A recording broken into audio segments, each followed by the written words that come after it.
Shalom saudara-saudaraku yang kekasih dalam nama Tuhan Yesus Kristus. Puji Tuhan, kembali kita bertemu di dalam channel pelayanan ini. Dan kiranya saudara hari lepas hari merasakan kasih karunia Tuhan dan pemeliharaan Tuhan nyata bagi orang-orang yang dengan tulus mencintai Dia. Salam persatuan tubuh Kristus dimanapun Anda saudara berada. Kiranya kita senantiasa bersyukur karena Tuhan masih memberikan kesempatan bagi kita untuk merenungkan firman Tuhan. Firman Tuhan disampaikan dengan cara yang sederhana, tetapi berharap mendapat efek yang luar biasa, menjadikan efek yang luar biasa untuk hidup saudara dan saya. Firman Tuhan bukan saja untuk saudara, tapi terlebih untuk saya yang menyampaikan. Karena sejatinya adalah anak-anak Tuhan hendaklah menerima firman Tuhan itu bukan untuk orang lain, tetapi untuk diri sendiri.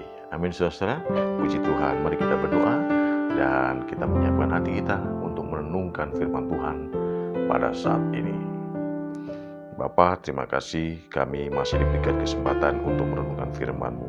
Terima kasih atas pemeliharaan-Mu, terima kasih atas kasih karunia-Mu. Kami ada sebagaimana ada, biarlah kami senantiasa Tuhan senantiasa merendahkan diri di bawah kaki-Mu. Biarlah kami senantiasa merenungkan firman-Mu, karena kami perlu dan kami menyadari tanpa Engkau kami tidak bisa berbuat apa-apa. Dalam nama Tuhan Yesus Kristus kiranya urapi hamba-Mu, urapi kami semua. Haleluya, amin. Puji Tuhan saudara, luar biasa saat ini ya, saudara sudah memasuki tahun baru dan sudah lewat berapa hari. Tetapi saya harap semangat tahun baru itu masih saudara rasakan, semangat di dalam menggapai cita-cita ke depan ya. Mungkin saudara yang mempunyai rencana di tahun ini, kiranya sertakan Tuhan dalam hidup saudara supaya semuanya bisa terjadi. Saya percaya kalau saudara mengandalkan Tuhan, maka rencana saudara juga akan diberkati oleh Tuhan. Jadi apapun yang saudara lakukan, apapun yang saudara pikirkan akan terjadi karena apa? Tuhan beserta saudara. Kuncinya apa? Supaya kita merendahkan diri di bawah kakinya, dan kalaupun kita mendapat sesuatu berkat dan sebagainya, tujuannya adalah untuk memuliakan Tuhan, bukan untuk membangun ego sendiri, untuk membangun kerajaan dalam tanda kutip sendiri, tetapi semua untuk memuliakan nama Tuhan. Seringkali kita salah dalam langkah, seringkali kita salah dalam memulai kerangka dasar dalam bertindak. Jadi seringkali kita tanpa sadar kita melupakan bahwa sejatinya apa yang kita minta adalah semata-mata untuk kembali kepada Allah. Demikian juga dalam pembangunan bait suci yang diberitakan kepada Musa. Orang-orang bekerja itu tujuannya bukan untuk pribadinya, tetapi untuk pembangunan demi terciptanya satu pembangunan bait suci. Demikian juga kita sebagai anak-anak Tuhan. Kalau saudara merasakan kasih Tuhan, maka saudara bisa merasakan betapa pertolongan Tuhan dari hari lepas hari terjadi atas hidup kita.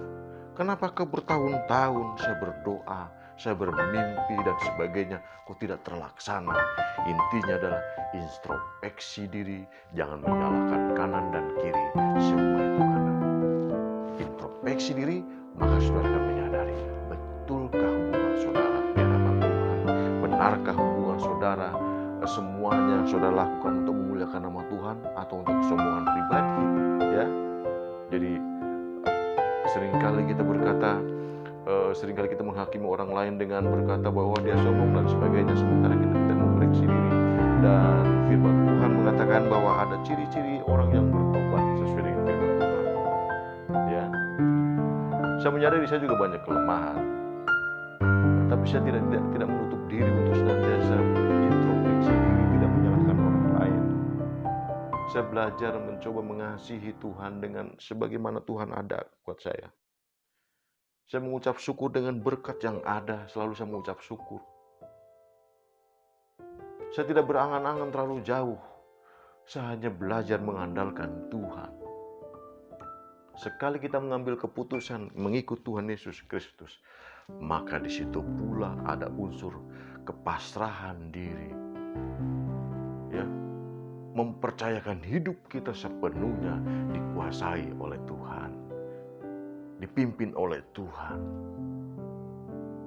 Jadi seringkali kita mengatakan bahwa kita sudah mengasihi Tuhan, saya anak Tuhan, saya pelayan Tuhan, tapi sikapnya jauh dari kriteria yang inginkan oleh Tuhan untuk kita. Kita akan baca dalam Ayub pasal 22 ayat 21 mulai. Berlakulah ramah terhadap dia, supaya engkau tentram. Dengan demikian engkau memperoleh keuntungan. Cukup dulu. Yang pertama adalah ciri-ciri orang yang bertobat adalah berlakulah ramah terhadap dia, supaya engkau tentram. Dengan demikian engkau memperoleh keuntungan. Nah, saudara-saudara, kalau kita berlaku ramah dengan dia, dengan Tuhan, seringkali saya berkata, berdamailah dengan Tuhan, itulah yang terjadi. Kalau kita tentram, berdamai dengan Tuhan, maka engkau akan memperoleh keuntungan. Bukan menebar badai, menebar angin, menuai badai. Dari tahun ke tahun berangan. Tetapi hanya angan kosong dan cenderung untuk menutupi kekurangannya, supaya kita dihargai orang dan sebagainya. Oleh sebab itu, kebohongan juga memiliki harga yang harus dibayar. Untuk menutupi kebohongan juga ada harga yang harus dibayar. Jadi di dunia ini apa yang tidak bayar? Oleh sebab itu kita yang merasakan kasih karunia Tuhan dengan cuma-cuma Tuhan berikan atas kehendak Tuhan, seringkali kita menyia-nyiakan. Keselamatan yang Tuhan diberikan kepada kita adalah cuma-cuma. Tuhan inginkan kita hanya taat saja kepada Dia. Begitu kita bertobat, mengaku Yesus adalah Tuhan, maka berlakulah ramah terhadap Dia, supaya engkau tentram. Dengan demikian engkau memperoleh keuntungan. Saudara-saudara, seseorang dalam menghadapi masalah itu bisa dilihat dari hubungannya dia dengan Tuhan. Kalau hubungannya dengan Tuhan itu baik, maka cara menghadapi masalah pun dengan baik. Karena jaminannya ada ketentraman kalau kita dekat dengan Dia. Hidupnya tidak menyimpan bara api, tidak menyimpan sekam di dalam hidupnya, karena hidup apa adanya, berpada dengan berkat Tuhan, menerima apa adanya, mengucap syukur, mendapat berkat sedikit pun menurut pemandangan kita mengucap syukur. Ya Tuhan, terima kasih berkat-Mu hari ini, pemeliharaanmu nyata, dan puji Tuhan. Begitu saya memutuskan untuk melayani Tuhan, itu pun ada harga yang harus dibayar, bukti kasih yang harus dibayar kepada Tuhan.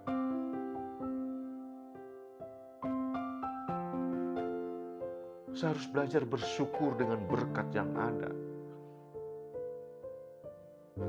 Saya harus bersyukur jujur dengan apa yang ada, dengan hidup saya, keluarga saya. Belajar jujur dengan apa yang Tuhan beri.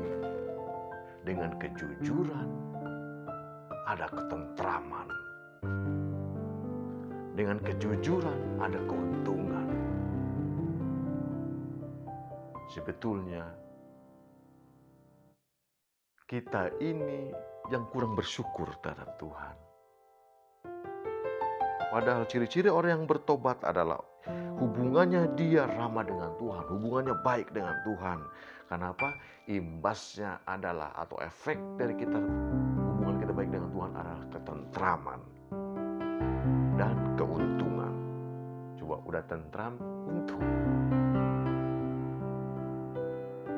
Jadi kalau saudara mengaku sebagai anak-anak Tuhan, tapi hidupnya masih dengan penuh kepalsuan, penuh dengan kebohongan demi menaikkan reputasi, demi menaikkan gengsi hidup, maka saudara harus ingat dan sadar, kembali kepada hubunganmu dengan Tuhan. Firman Tuhan tidak menghakimi saudara. Saya tidak menghakimi saudara. Saya hanya mengajak saudara untuk introspeksi diri. Demikian juga saya yang menyampaikan. Saya akan introspeksi diri. Kalau saya tidak ada ketentraman, kalau saya tidak ada keuntungan, maka saya introspeksi diri. Dan saya mau belajar terus mengasihi, belajar mengampuni, belajar memberkati. Karena saya menyadari betul, kalau proses itu sedang terjadi, pantaskah kita mengeluh, pantaskah kita tidak menerima semua ini.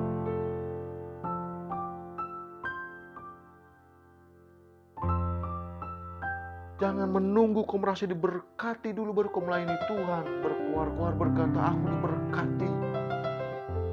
Tapi nilai kesetiaan manakala Tuhan uji, saudara akan mundur dan berkata Tuhan tidak adil. Bagaimana saya melayani saya tidak diberkati? Apakah kita lupa nafas yang ada dalam hidup kita? Keselamatan yang Tuhan anugerahkan kepada kita. Oleh sebab itu, melayani Tuhan adalah sebuah panggilan.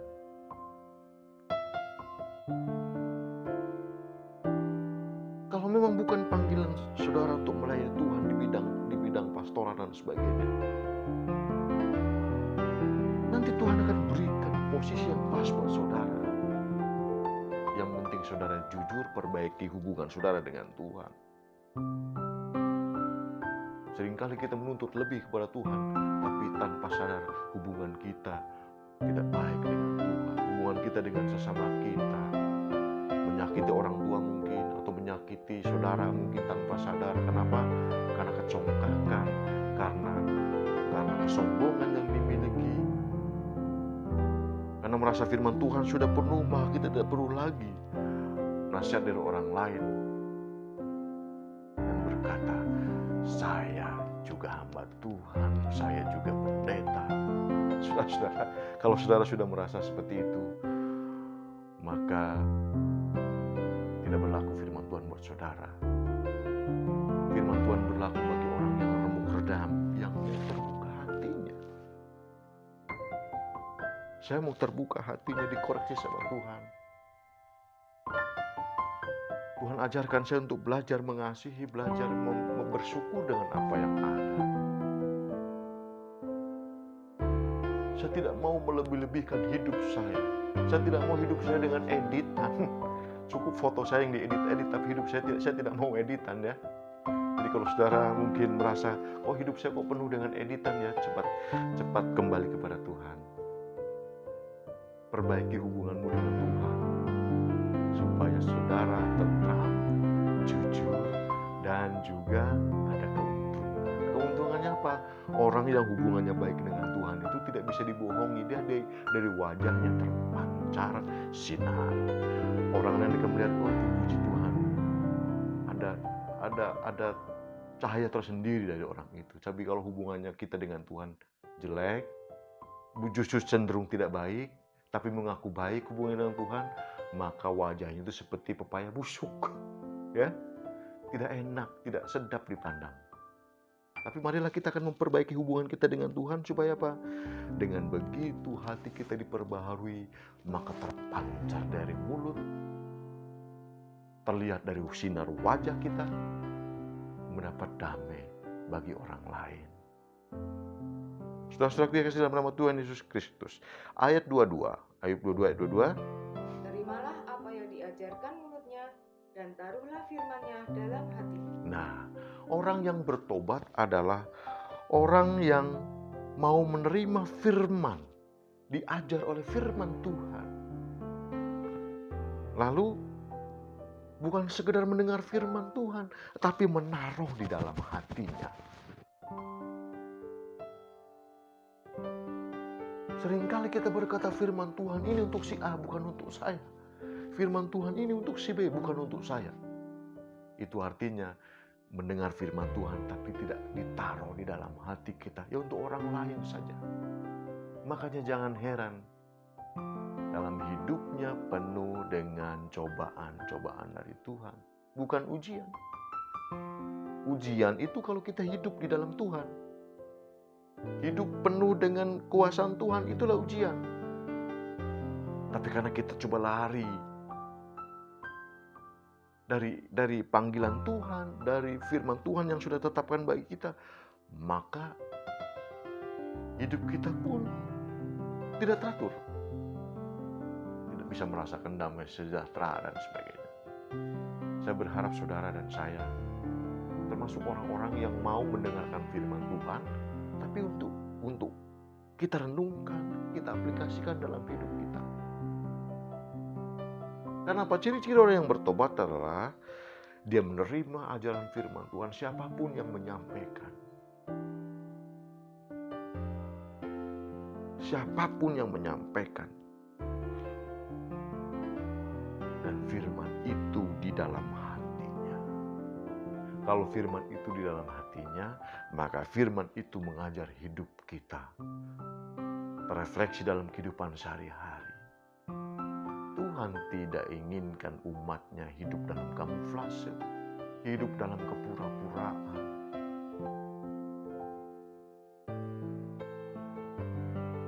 Contoh kepura-puraan itu banyak. Pura-pura baik padahal tidak baik, ya. Pura-pura mengasihi padahal tidak mengasihi. Justru cenderung mencari kelemahan untuk diekspos. Itu kepura-puraan. Dan banyak hal saudara bisa menyebutkan, bisa cari kata yang tepat untuk saudara dan saya. Jadi menerima ajaran dari mulutnya, sabda firman Tuhan itu diterima, didengar, dan ditaruh di dalam hatinya. Lalu ayat 23. Apabila engkau bertobat kepada yang maha kuasa dan merendahkan diri, apabila engkau menjauhkan kecurangan dari dalam kemah. Ya, cukup. Apabila engkau menjauh kecurangan dari dalam kemah. Saudara-saudara, tanpa sadar kita sering curang di hadapan Tuhan.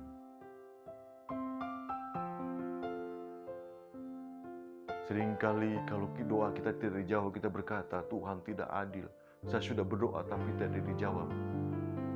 Padahal saudara hanya doa sekali, mintanya dijawab semuanya. Oleh sebab itu saudara-saudara, hindari semuanya itu, bertobatlah. Kalau saudara mungkin saat ini mengalami hal-hal yang sudah mungkin dirasakan sudah di luar dari firman Tuhan, segera bertobatlah.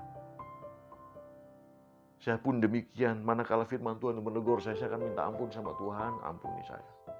Saya belajar untuk merespon panggilan ini dengan tulus. Jadi apapun yang terjadi, saya akan tetap mengucap syukur ya Tuhan. Karena saya kembali ingat firman Tuhan, bukan kamu yang memilih aku, tapi aku yang memilih kamu.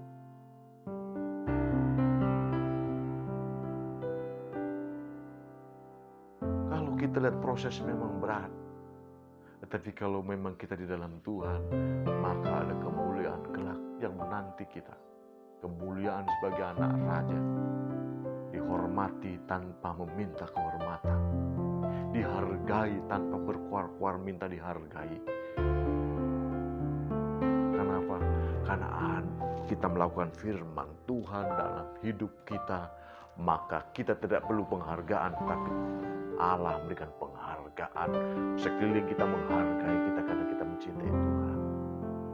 Tapi sebaliknya kalau kita hanya berkuar-kuar meminta penghargaan ke orang lain, seringkali kesalahan kita yang kita tonjolkan, keangkuhan kita yang kita tonjolkan, dan kesombongan kita yang kita tonjolkan, akhirnya dipermalukan. Oleh sebab itu, hendaklah saya dan saudara hidup sebagaimana adanya. Cukup foto kita yang diedit, tapi nggak usahlah hidup kita diedit-edit, karena sudah ada Tuhan yang mengatur hidup kita. Kuncinya bersyukur, mau menerima pengajaran firman Tuhan, menaruh dalam hatinya, dan melakukan firman Tuhan itu. Biarlah firman Tuhan yang saya sampaikan hari ini berlaku untuk saudara dan saya. Saudara yang mendengarkan, saya menyampaikan, mengalami koreksian. Saya terima itu karena firman Tuhan sejatinya seperti pedang bermata dua. Dan kita harus terima pengajaran firman Tuhan yang disampaikan oleh hambanya, siapapun yang menyampaikan. Terimalah itu sebagai berkat rohani buat kita. Ditaruh dalam hati, maka akan keluar tindakan, refleksi dalam kehidupan sehari-hari kita, mencerminkan kita sebagai anak-anak Allah, hidup apa adanya tanpa editan. Amin. Puji Tuhan. Puji Tuhan saudara-saudara. Dan bagi saudara yang saat ini mungkin mengalami gangguan kesehatan dan sebagainya, perlu dukungan doa, mari silakan saudara sampaikan melalui pesan WA yang nanti tertulis di dalam akhir video ini. Atau saudara mungkin terbeban untuk pelayanan, silakan Anda juga menghubungi di WA pelayanan ini supaya nama Tuhan semakin dipermulakan dan pekerjaan Tuhan semakin luas, dan kita termasuk orang-orang yang mencintai persatuan tubuh Kristus. Haleluya. Puji Tuhan. Amin.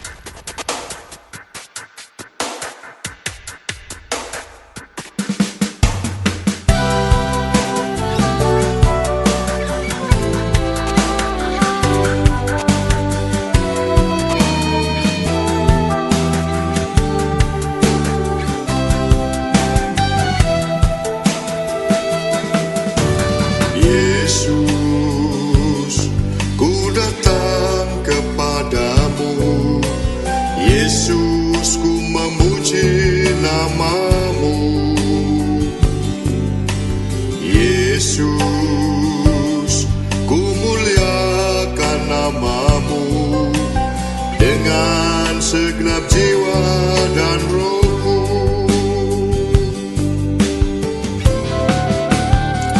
Yesuslah sumber aliran air hidup. Dia memberi kelegaan di hidupku. Dialah yang puaskan dahaga jiwaku. Yesus, kau sumber kehidupanku. Yesuslah sumber aliran air hidup. Dia memberi kelegaan di hidupku. Dialah yang puaskan dahaga jiwaku. Yesus, kau sumber